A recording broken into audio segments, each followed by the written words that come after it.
I believe that most human beings are only living at about 40% of their capability.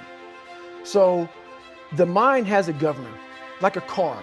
If you're driving a car and the car has a governor on it, the car may say 130 miles an hour, but the governor's set for 91. Once that governor sets in, you get to 91, that car starts doing this. The car wants to go. The car wants to go, but that fucking factory said, we're not going past 91. We have a factory, a nice governor in our brain, and it's a survival mechanism. It protects us from pain and suffering. The second we feel that shit, our mind says, oh no, this isn't fun. We should back off. We should sit down, find something more comfortable. And there's something about the mind. The mind has the tactical advantage over you at all times. At all times of your life, the mind has a tactical advantage over you. Why is that? It knows what you're afraid of. It knows your insecurities. It knows your deep, dark lies. And it starts to push you away from that shit. It pushes you in a direction that is comfortable. The mind controls everything. So what I realized was that when I was growing up and I was 300 pounds and I got all fat and I got all insecure, I realized that my mind kept taking me in this direction. When things got uncomfortable for me, when I was facing my insecurities, I was facing my fears, my mind said, oh no, we have a tactical advantage. We need to get you, separate you from this feeling over here. Life's all about feelings. We want the happy feeling. We don't want that feeling of this sucks. Why am I here? And you don't have any, so you can't answer those questions, so you leave. I started realizing that if in that moment you can answer those fucked up questions and you are now in charge of your brain versus your brain ruling you, that's where all that stuff comes from. So the 40% rule is all of that. You get to 40%, your brain says, we're done. Let's roll, man. This is starting to get painful. This is uncomfortable. So you sit down. You have to figure out ways, and everybody's different. That's how the book kind of talks about, like we all have these things about, 5 steps to this and 4 steps to this. It's a lot more than that. That's all bullshit. It's a practice that you have to, it's a habit. So if you know that at 40%, I'm feeling pain. At 40%, I'm feeling pain. That's where the 40% rule kicks in.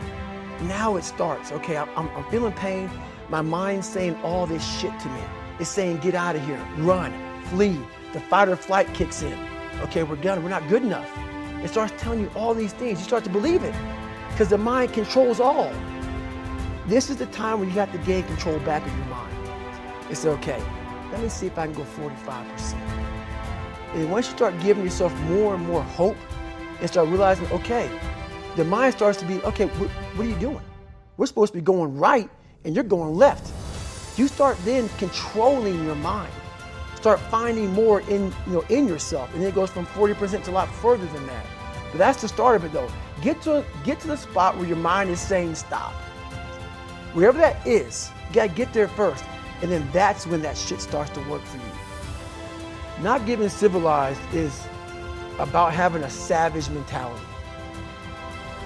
Civilized is something where people, it's a comfortable world. A lot of us say, like for instance, I see these athletes right now who retire, I'm 38, I'm 39, I did 20 years at the top of my game, I'm chilling out now. You see them a year later and how they look. What the hell just happened to you, dude? What the hell? You're one of the greatest athletes of all time. Kids looked up to you, women, men of all ages looked up to you. And they hit the pinnacle where it's time to retire and their mind says, whew, I'm civilized. The worst thing that could ever happen to any human being is they become civilized. It's that total accountability. Like even when you retire, there's a motherfucker looking at me and judging me right now, man. I was the baddest person to ever live. It doesn't go away, man. You gotta wake up, even though you retired, you never retired. You're setting the example every single day of your life. And being civilized feels so good. I'm sorry, man. Once you get to the top, you may retire, but you ain't never coming back home, man, because now you're judged. People see you falling off. You want to be that guy who knows I may be retired from the sport or from wherever I did, but I'll be damned if you ever see me looking like shit, feeling like shit, not arriving. People, I've arrived. I've arrived mentality. You're always setting the example. Civilization feels so good. These comfortable feelings are what people want. They want retirement. They want that. They need that. It's a yearning feeling. I want it too. People love putting a label on me about, my God, man, you're just wired different. I'm not fucking wired different, dude. I'm thinking right now, after I got past my stuttering thing, now I'm on a roll, I'm good now. You know what I'm thinking about right now? I gotta fucking wake up tomorrow and do the same shit again. I gotta leave this fucking interview and go stretch out for 2.5 hours. I hate that shit. But guess what it does though? I'm constantly callousing over my victim's mentality that I once had growing up. Every day you have to do this shit. Because why? When you stop doing it, you don't just maintain it. If you stop shooting a gun, you're not gonna be a great shot when you pick a gun up a year from now. The only way to keep from getting rusty is to constantly oil that motherfucking machine. The machine is this. You gotta keep challenging it every day.